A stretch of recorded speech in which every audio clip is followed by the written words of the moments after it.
Howdy folks, it is Diecastbuffet here again. Welcome back to another 124 scale diecast review. Here in the studio, we got Alex Bowman's 2021 Darlington Throwback of the ARC Standard Finish Scale. This is one of 504 made, so if you really think about that, a Hendrick Motorsports Darlington Throwback, I know it's not the most beautiful throwback in the world, but that's kind of low.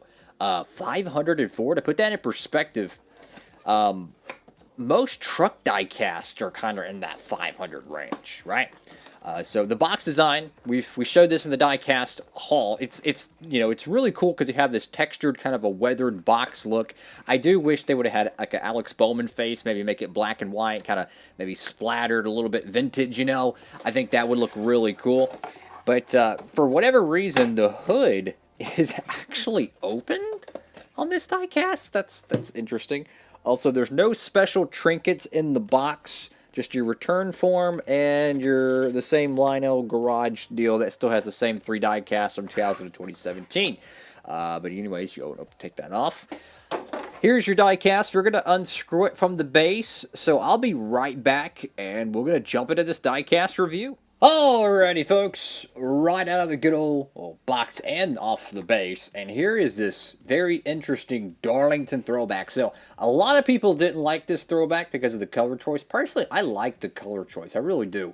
I just feel like, I don't know. I feel like they could have done better with the paint scheme, though. It's a cool throwback, don't get me wrong. I like the color choice. It's very vintage, but I feel like they just should have done a little bit something extra with it. But nonetheless, let's go ahead and dive into it. So you got the Ally logo right there on the hood. I did close the hood down because for whatever reason it was open. It looks like it closed down mostly good. There's a little bit of a bump there. These are pretty inconsistent, these hood, the way the little pin system works.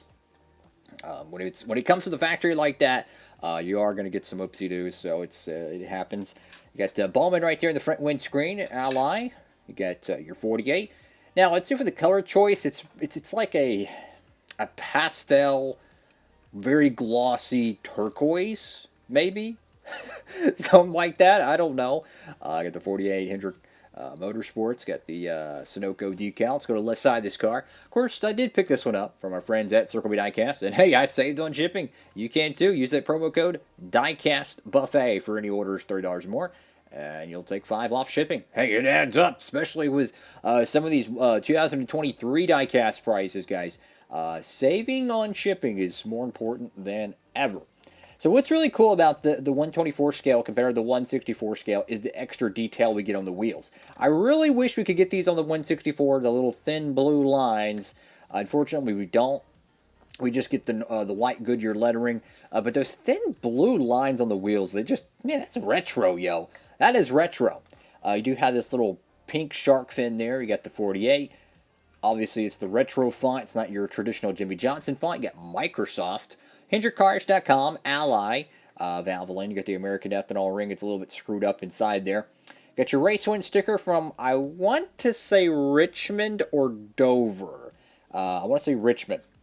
I think this was actually right before Dover. You got Exalta, Akron's, Freightliner, Mac Tools, Simeon's, Cincinnati Industries, NASCAR Salutes, NASCAR vintage logo, the Cup Series logo, and then you have Goodyear.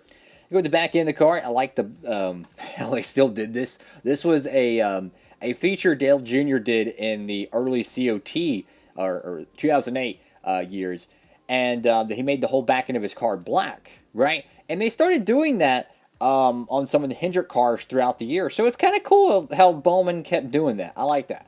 You got Valvoline there, 48, ZL1 Camaro 1LE. Go to the right side of the diecast. And this is a little interesting thing. The back end of the car, they have this little black line. Now, for all the newer fans out there, you might be wondering why do they do that. So, I can't confirm every paint scheme that did this, but here's a little bit of a Larry McNugget. These little black trims, or the little black lines around the wheel wells, these would be considered or called cheater trim.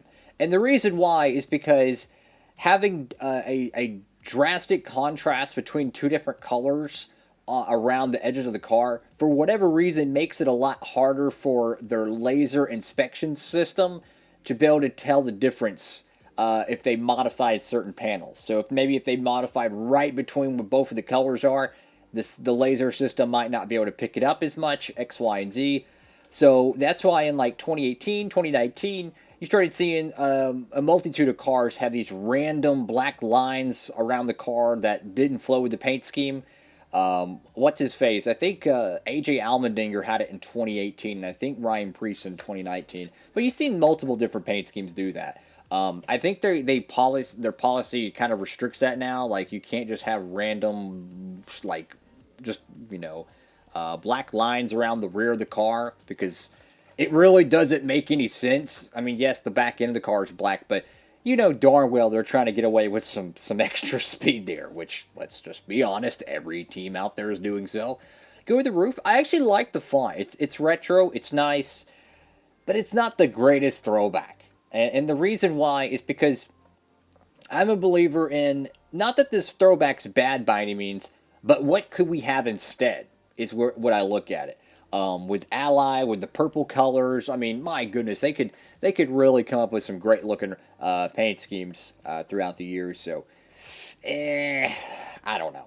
Get the Ally do it right. Bowman on the back window, and this is a let's see, 143 is the production number. There was 504 of these made, so early to mid production run Chevy. Get Ally right there on the deck lid. I will say though, the little tiny Ally logo, I'm not digging.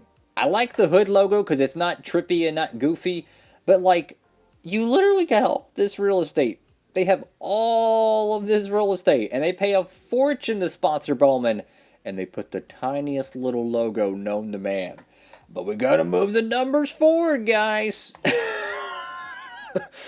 Oh boy. Still not a fan of the numbers being moved forward, my honest opinion. But anyways, what do y'all think about this Alex Bowman Darlington throwback?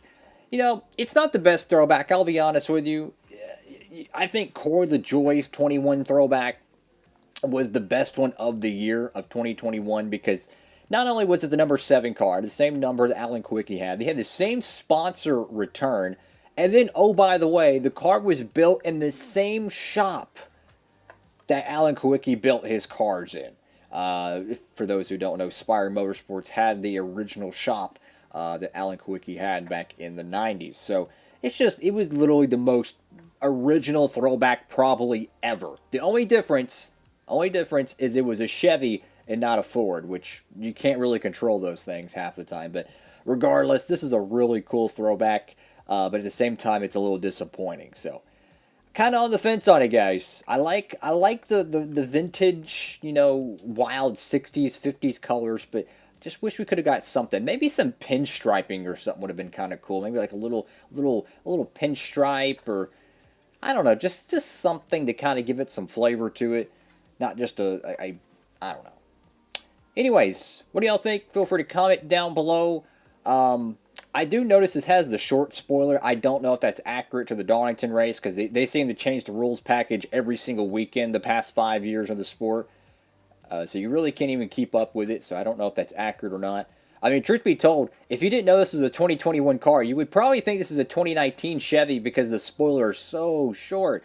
And as you know, all the 164s from 18 to 19 have the short spoilers. So that's all for now. Thank y'all so much for watching. Without y'all fellas, this channel would be nothing, guys. I mean, y'all are what make this channel amazing. God has blessed me so much to have this channel, to inspire me to make it 5 years ago.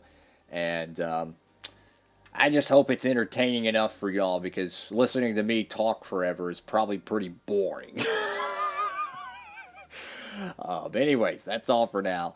Diecastbuffet signing off.